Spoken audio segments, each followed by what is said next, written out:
देखिए, मुझे लगता है जहाँ तक विपक्ष का ये आरोप है कि ध्यान भटकाने का एक प्रयास है, मुझे लग रहा है ये ठीक नहीं, क्योंकि वन नेशन वन इलेक्शन की बात लंबे समय से इस देश के अंदर होती है। प्रधानमंत्री मोदी ने 2014 में जब देश की बागडोर संभाली, उसके बाद भी उन्होंने इस बात का एक बार जिक्र किया था कि देश को वन नेशन वन इलेक्शन की ओर बढ़ना चाहिए।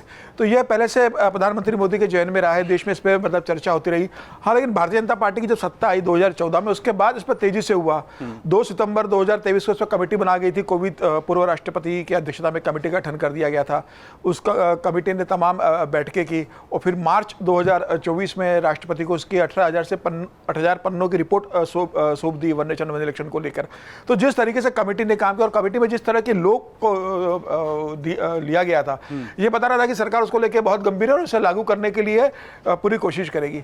देखिए, अब 2019 में जो परिणाम आया था और 2024 का जो परिणाम आया, उसके अंदर बहुत फर्क है।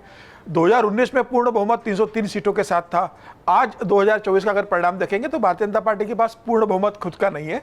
सहयोगी दलों के साथ भारतीय जनता पार्टी अब मेजोरिटी को एंजॉय कर रही है। लेकिन जब वन नेशन वन इलेक्शन की बात आएगी तो सिर्फ ऐसा नहीं कि आप लोकसभा के अंदर एक बिल पास करके आप इसे इंप्लीमेंट कर दोगे।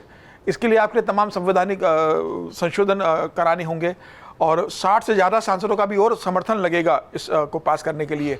इसमें कई राज्य सरकारों की भूमिका रहेगी और एक बड़ा पेचीदा मामला है। आप ऐसी चीज़ नहीं है कि आप एक बार में इंप्लीमेंट कर दो। वन नेशन वन इलेक्शन के अंदर आपको देखना भाई, ये पहले फेज में आप लोकसभा के चुनाव करवाओगे, सेकंड फेज के अंदर आप विधानसभा चुनाव और थर्ड फेज के अंदर आप नगर निकाय के चुनाव। जो सरकार की योजना है कि 100 या 150 दिनों के अंदर सारे चुनाव करवा लिया जाए और बाकी फिर 4.5 साल तक देश निर्बाध रूप से काम करता रहे। लेकिन अब उसके दूसरे चीज़ों को भी सरकार को फाइनलाइज करना होगा कि बीच में अगर सरकार गिरती है तो कैसा होगा, किन राज्य सरकारों का एक्सटेंशन बढ़ाया जाएगा, किनका कम किया जाएगा।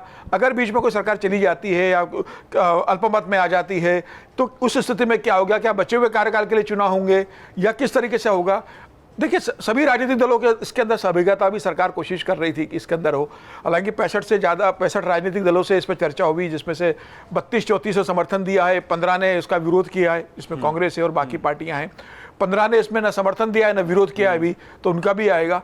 तो छोटे दलों की जो अपनी चिंता है वो भी अपनी जगह है कि भाई इतना बड़ा अगर इलेक्शन होगा तो हमारे पास इतने संसाधन नहीं होते हैं। इसके अलावा चुनाव आयोग के लिए भी उतनी तैयारी आपको करना पड़ेगी कि पूरे देश में अगर कराओ तो उसको अपनी मैन पावर उतनी चाहिए, आपको उतनी ईवीएम चाहिए, आपको उतनी सिक्योरिटी चाहिए। हालांकि केंद्र सरकार ने कहा है कि वो सब व्यवस्था हम सुनिश्चित करेंगे, वो एक बड़ा मसला नहीं है। सबसे बड़ी मसला जो है कि इसके मामले में सबके सहमति ली जाए, सबकी राय एक हो, क्योंकि अगर एक बड़ा वर्ग इस मामले में विरोध में होगा तो सरकार के लिए भी ये लागू करना आसान नहीं होगा।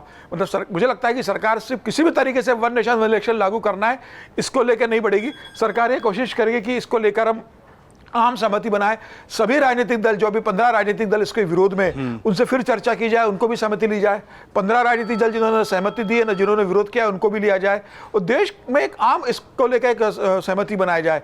तो मुझे लग रहा है कि सरकारी दिशा में कोशिश करेगी। लेकिन यह तय है कि प्रधानमंत्री मोदी ने जो कहा था और वन नेशन वन इलेक्शन को लेकर उनका पहले से था कि भाई अगली बार इसमें आगे बढ़ेंगे और मुझे लग रहा है एक बहुत बड़ा सुधारवादी कदम है ये। अगर वन नेशन वन इलेक्शन पर केंद्र सरकार इसको लागू कर देती 2029 के अंदर, महिलाओं के लिए 33% आरक्षण भी 2029 में लागू होने वाला है। अभी सीटों का परिसीमन होने वाला है तो सीटें भी अभी बढ़ने वाली है, वो भी एक बड़ा। उसके बाद 2029 का जब चुनाव होगा, अगर उस दिशा में जिस तरीके से कहा गया है कि अगले सत्र के अंदर इस बिल को लेकर आएंगे, तो ये बता रहा है कि सरकार चाहती है कि हम सब शुरुआत करते हैं 2029 में इसे लागू किया जाए। तो मुझे लग रहा है सरकार का ये बड़ा कदम है, सराहनीय कदम है, इसे स्वीकार किया जाना चाहिए और देश के हित में वन नेशन वन इलेक्शन बहुत जरूरी है। अगर आप ये वीडियो YouTube पर देख रहे हैं तो हमारे चैनल को सब्सक्राइब करें और बेल आइकन को दबाना ना भूलें। अगर आप Facebook पर ये वीडियो देख रहे हैं तो हमारे पेज को लाइक करें।